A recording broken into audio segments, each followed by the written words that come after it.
Here's another one. This is another difficult. Okay, who have I not spoken to? Those last two people back there. You don't have to get up yet. Just be thinking this is your question. Yeah, you guys.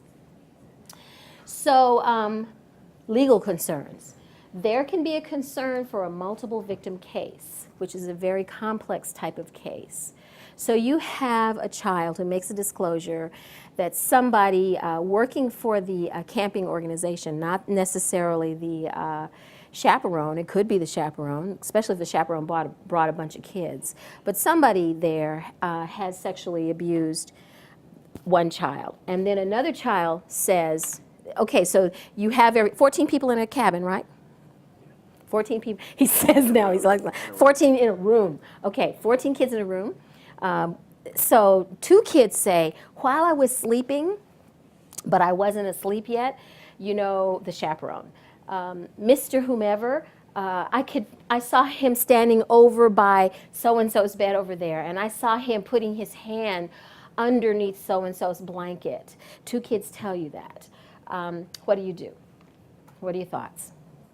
The kids who had the blankets on them haven't said anything because nobody's talked to them yet. What would you think? And what would you do?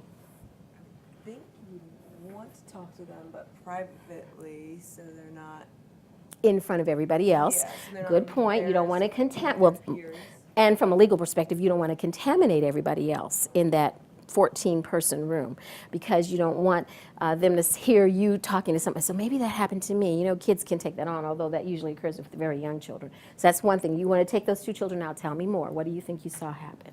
Right? That's. Yeah, I mean, well, when you talk to the child that they're saying it happened to, do you ask them? Do you say like, did anything usual occur last night, or do you say, we heard this?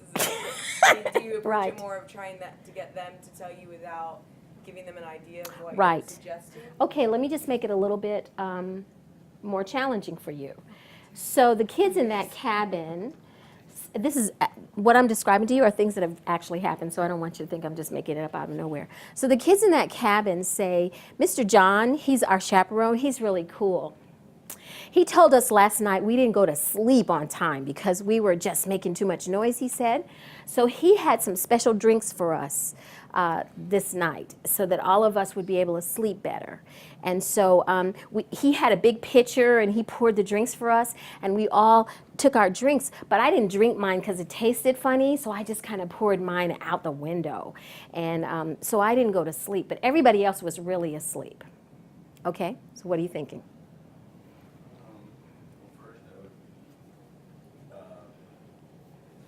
First of all, let me ask this. Do you have rules about that for your chaperones? About drinks and I mean, we give them like bottles of water and stuff. Okay, okay. But typically, yeah, they can't really have, if they bring, we try to take the snacks away from them as they get to on site. Okay. Just mainly, first off, because of like allergy Right, concerns. right. But if you had a chaperone that came from Pennsylvania, wherever, and they had a big cooler that they kept in the cabin with their 14 charges because kids would get up during the night and say they were thirsty, that would be okay, right? I mean. We wouldn't allow that. No. Okay, that's We wouldn't allow that. Yay. Okay, It's all usually right. just if we provide them something. Very good, They very would good. have that. Something that's sealed. Right, yes. Okay, so go ahead, I'm listening to you. He snuck it in this case. You were going to say. Sneaks in. What I would do is I would wait for everybody to be at a sort of morning breakfast or something of that nature. After speaking with the initial kid who came to you, and go to the room to see if there was any sort of leftover stuff in the room, or if there was a cooler, remove the cooler from the room. And then I would either speak to the chaperone directly, or pull maybe somebody else from that room, another child, to speak with them and say, hey, how'd you sleep last night? Were you guys rowdy? Things of that nature, and see if they can give you an idea, something that is similar to what the first child spoke about. To what you had in that first disclosure. Okay, so let me ask you what you think about that plan.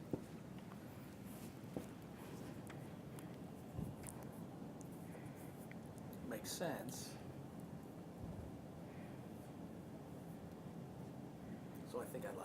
Okay, all right. I think the one thing you do want to The whole validate, thing, though, is confusing to me, because first response is so critical.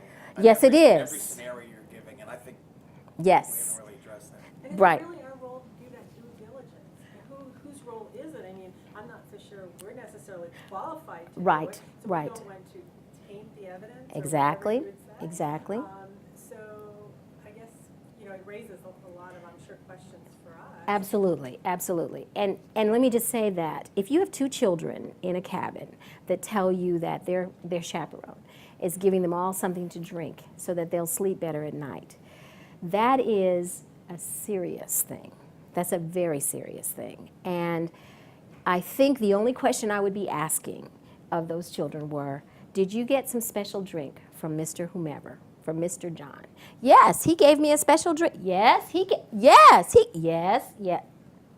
That would be, I would stop right there and I would say, this requires some really careful investigation. I don't know if I have a picture of Roy Pompas in this particular case. Roy Pompas was Mr. Nice Guy in a neighborhood, and he used to have sleepovers at his house for kids in the neighborhood. Many of them were girls, but not necessarily. Everybody knew him. They called him Uncle Roy, et cetera, et cetera. And he would give the kids popcorn and whatever else. They'd look at movies and whatnot. And these would be kids anywhere between the ages of maybe 8 or 9 up to maybe 13 or so. And they'd all sleep in his basement. Everybody knew Uncle Roy. He did this for years, as kids in the neighborhood.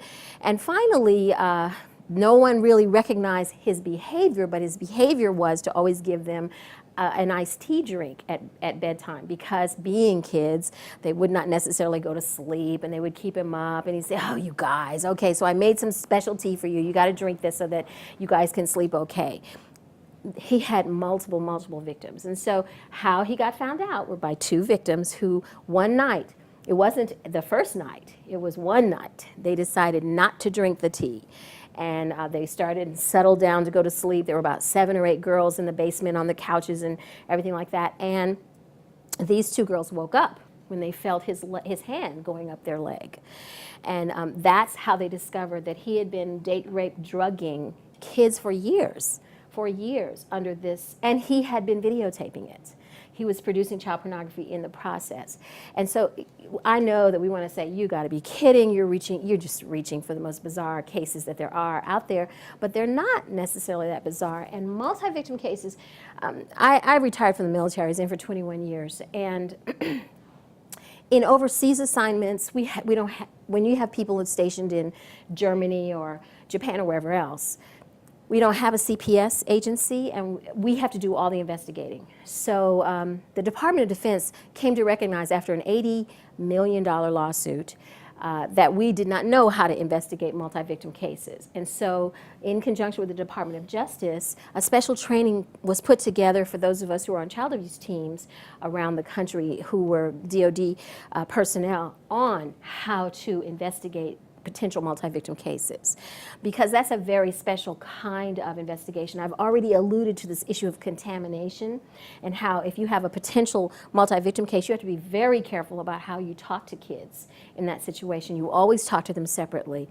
You never go in and have a group discussion. We want to talk about Mr. John, you don't do that, because you immediately contaminate everybody who's in there. You talk to every single person individually. You make sure that you have your most qualified person. I wouldn't want a camp counselor. Not at all. Because if we went to trial, they'd say, Mike, poor Mike, I know you hate that I know your name. Mike, tell me, how many multi-victim cases of child sexual abuse have you evaluated? 0. 0. Did I hear you say 0 and you took it upon yourself to talk to 14 kids in cabin 3 where my client, Mr. John, was the good neighborly person and volunteered to be the chaperone there? Do you see what would happen with that case? You wouldn't want to put him at that kind of situation, and you wouldn't want to mess up the case, because then what happens is if you mess up the case, the parents will sue you. That's what can happen. So it's really an important part of deciding ahead of time what should we be doing in the worst case scenario. You have the setup because you have multiple children in one room with one or two or three persons. So you just really want to think about, how is the best way to be able to keep these children safe? How is the best way for us to be able to prevent it? And also keep in mind that you will have some children who are indigent children, children who may be foreign national children, children who may be at risk for having been sexually abused before, who are now coming into your program for whatever reason, and thankfully so, as a youth recreational activity situation, but for whom you want to make sure you protect them while they're here. Even if something has happened to them before they ever came to you, you want to make sure that they are safe in the place that you have them right now. Or the disclosure. All of this is about disclosures. All of this is about disclosures with respect to youth serving organization. Or the disclosure may in fact be what we refer to as an excited utterance. An excited utterance is when a child or a person gets very upset about something and they just blurt something out because they're so upset. The courts see excited utterances as having more validity than a calm discussion with someone, this is what I think might have happened. So if I lose it and say, well, go ahead, you can send me back to live with with your ex-husband, my stepdad or my dad, he's been having sex with me forever. If I make that kind of statement because I'm angry at my parent and I'm very upset and I make that kind of a disclosure, that is felt by the court systems very often to have a lot of validity because I'm really just letting it all hang out. I'm telling you the real truth in this situation instead of carefully trying to control what I'm going to let you know about so on and so forth. So sometimes an excited utterance is the way a disclosure might come out. But the key thing is that our messages, as far as prevention is concerned, have to be on point. Did you have a question? Yeah. So you have the disclosure from a kid. Yes. Is there any research, or is it better or worse, and not the investigative part of it, just that initial, little Johnny comes to you and says, this happened. Should we, or should organizations have more than one person talk to Johnny? So is it okay to say, Johnny, I understand that, I want to help you. Let's go talk to myself and another staff member or the nurse. Is it good or bad, or is it indifferent to have a third person there? That's a very, very good question.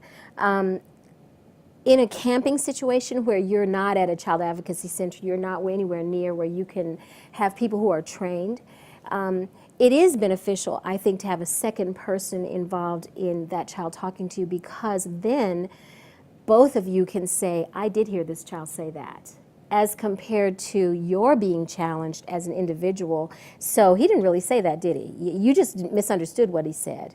But then now you have a witness to what the child is saying in that first disclosure, first responder kind of scenario.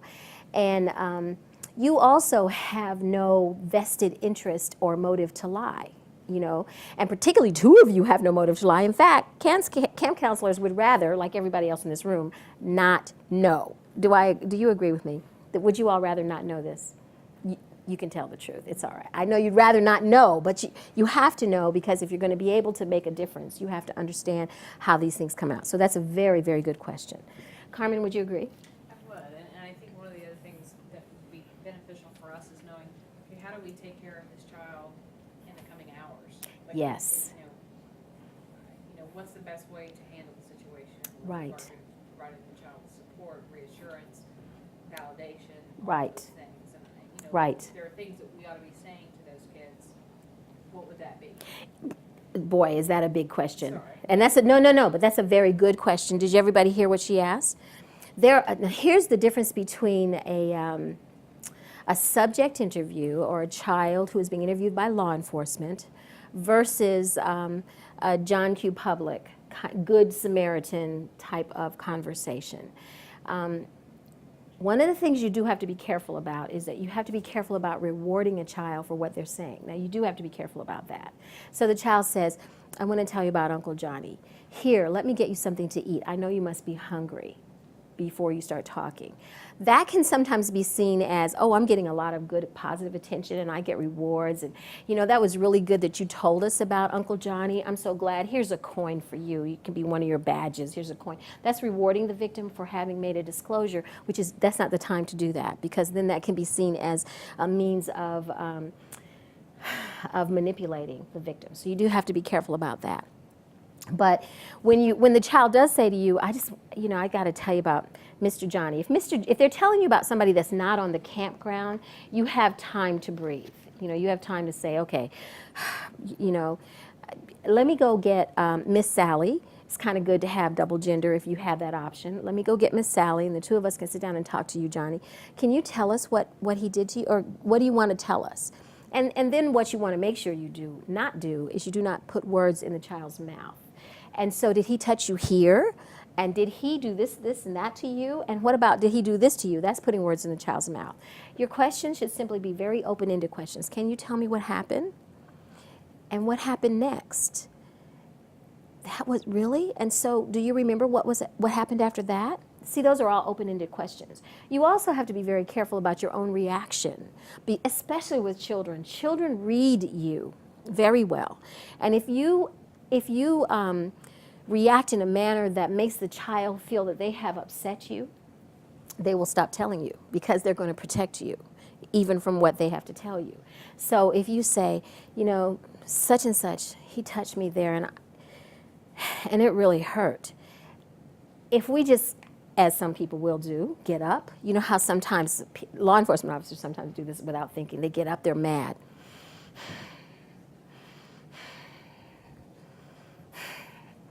So what else happened?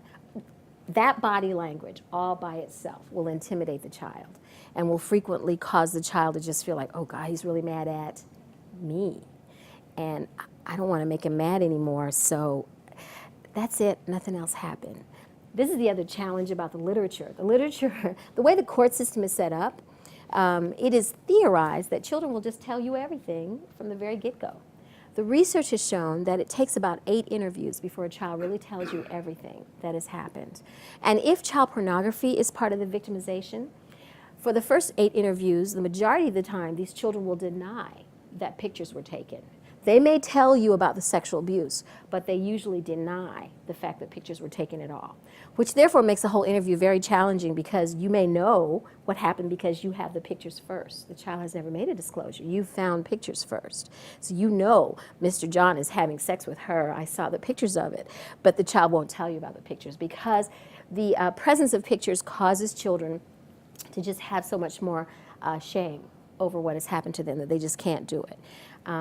So that's the phenomenon that's there. So who asked the question about how you should interview the children? The other piece is that if you have no experience in interviewing children at all, and most camp counselors would not, I would say you should at least have some training about the first response that you should have, some kind of training.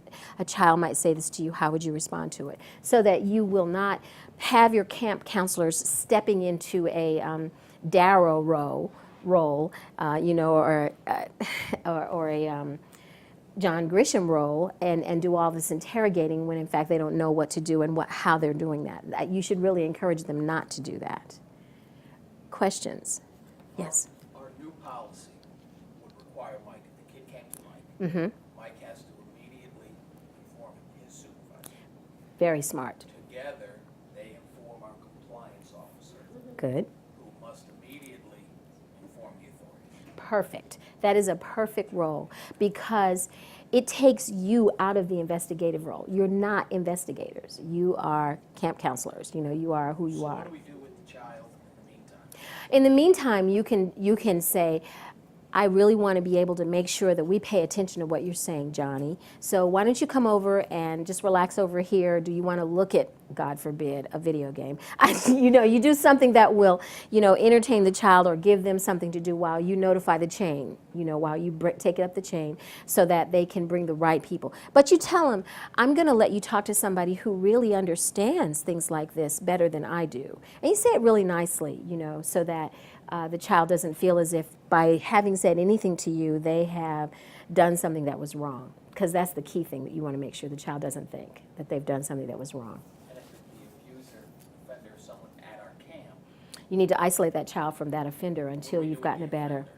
we have no proof, no. I know. However, that's a risk. You know, if you have an allegation from a child against a person, you should call that offender and say, hey, do you mind coming in, and do you mind coming over here away from that area where they are, you just want to have them away from children. If it's a chaperone or somebody like that, you can say, hey, listen, do you mind coming over here for a little bit?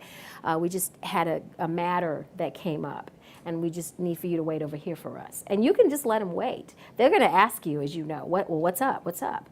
They'll And it's, probably know if it's true, what's up. yeah, they'll really ask then. That is absolutely. But we don't know if it's true. That's right. That's right. You just say, well, we just had some concerns that came up, and just wanted to make sure that we kind of looked at it a little bit more closely. We just need to ask you to stay over here in this area, inside, of course, someplace. Until the authorities get there? Right, right, absolutely. Because you just don't want to, you don't want to make that person, you don't want to condemn them before you really have true facts, as best you can determine in that situation. Hang on one second. Yes. Are there any risks in allowing the child to continue participation? They come to you and they disclose something, And if they just keep right on talking, you mean? or if they don't, if they kind of stop talking and you know, you say Mike calls the supervisor and we initiate everything, is there any risk in saying, okay, you can go ahead and continue your game? Let's say it's someone off-site, it's not an immediate risk. Right. Or do you risk isolating them? You know, say, oh, you know, you have to stay with us, and then losing the ability to continue the conversation? No, I don't think there's any risks with that. If you say, you know, what you said to me is really important, and I want to make sure that the right person is here with me when we talk to you about that. So why don't you come on in here and I'll stay with you, or somebody will stay with you. I probably wouldn't leave the child alone, you know, until the right person can come to talk to them. Because the child, if they're ready to disclose, it's because they see you as a trusted adult. You know, it's because they're ready to tell somebody that they think will be able to help them. And so that's an important thing. You don't want to give them the impression that they're in solitary confinement, you know, until that happens. And certainly, you don't want to treat them dramatically differently at that point.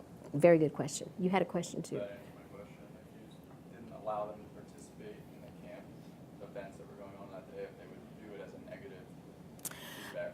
If it's about somebody who's off-site, you should try to return that child to the camp activities as soon as possible. You know, as soon as you can, you'd like to try to get them back.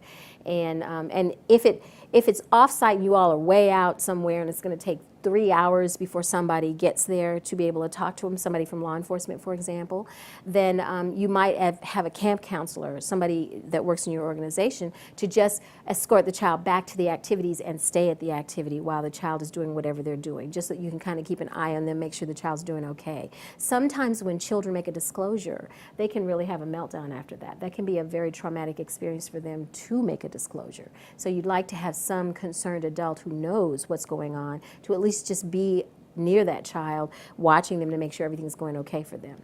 That can be very hard for them. You were first, and then it comes your turn. And then at what point generally is it acceptable to inform the parent or guardian, and who takes care of that? I'm assuming the authorities. Yes, the authorities usually are the ones that do that.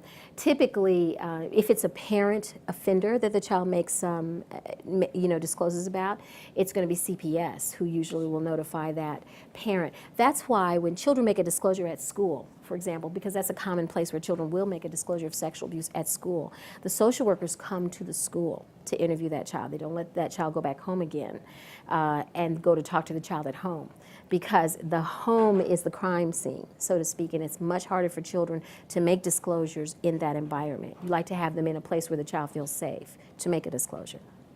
And you had a question. You mentioned how many kids don't Disclose. come forward. Right. And I walked in a little bit late, I don't know if you said, how many cases where a kid accuses somebody ends up being a false? Good question. Excellent question. Okay, so false allegation research. There's been some significant amount of research in that area.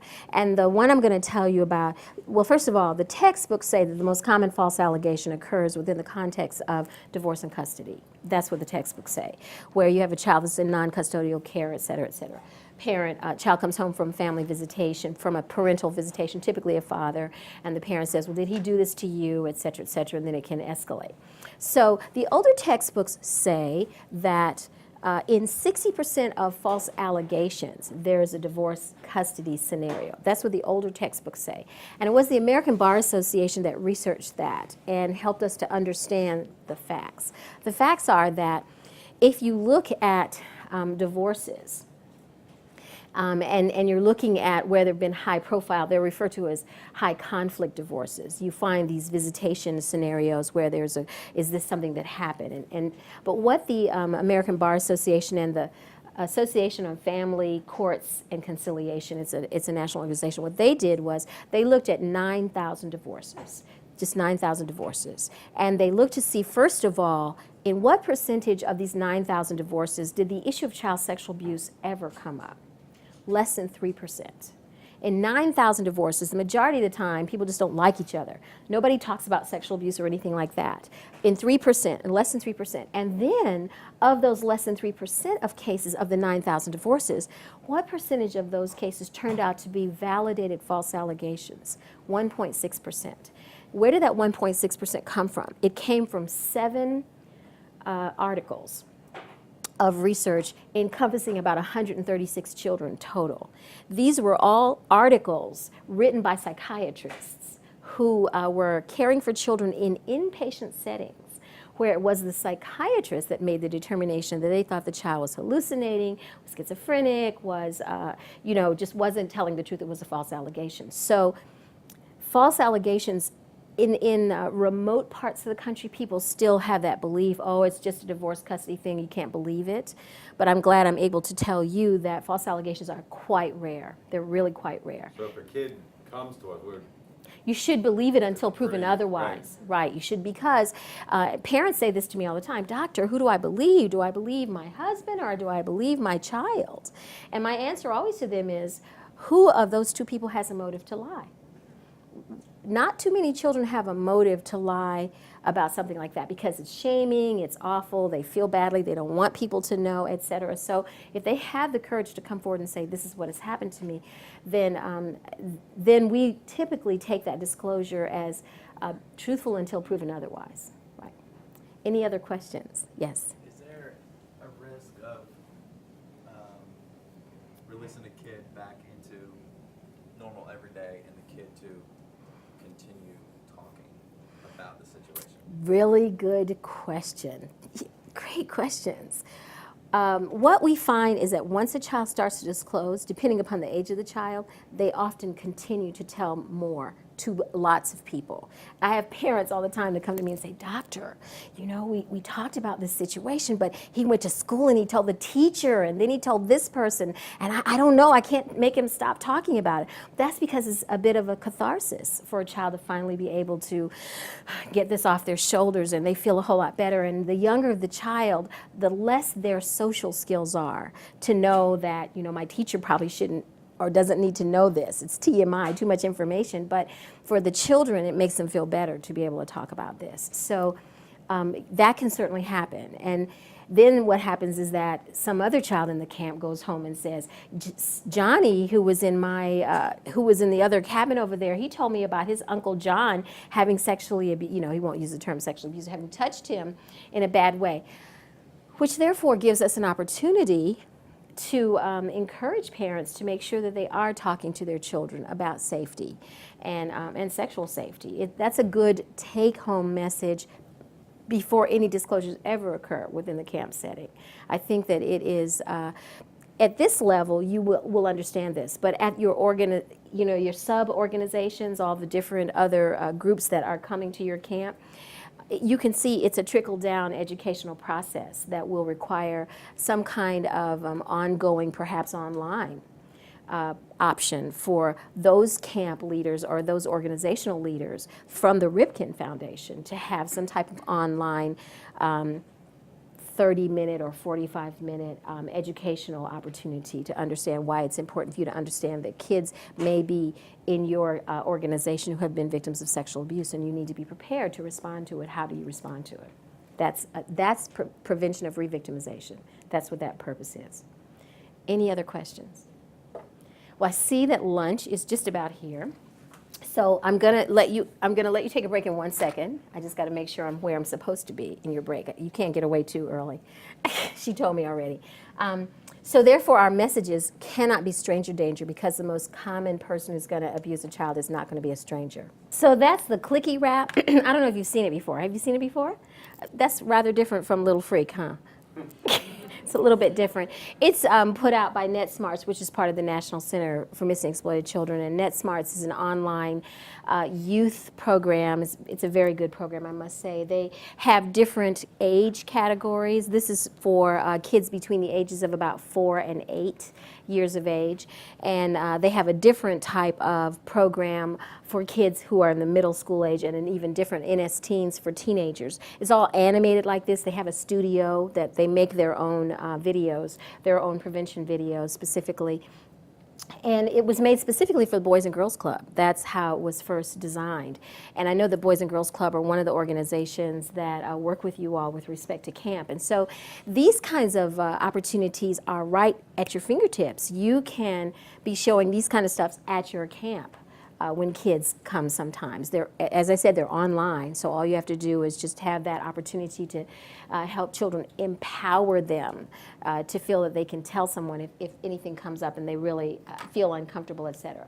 So let me just, I think this would be a good time for me to, I know you can't believe that I'm going to tell you the basics because it sounds as if I've already been talking about the basics, but I think this is probably a good time for me to let you stop and get lunch, I think, but somebody has to confirm that lunch is really here. I see people having brought stuff, but I don't know for sure that it is. Is it? I believe that Carmen, slave driver that she is, has said that we will have 30 minutes for lunch. So is that right, Carmen? That's what Steve said. Okay, all right. Well, Steve said that. Okay. So just before we break for lunch, are there any other questions or comments? And I do want to applaud you for your tenacity because these are not easy things to talk about, and I so appreciate the fact that you've been able to kind of hang in there. And I'll try to make it as painless as possible, but hopefully this will be informational for you and something that you can be concrete with respect to measurable outcomes when you get finished.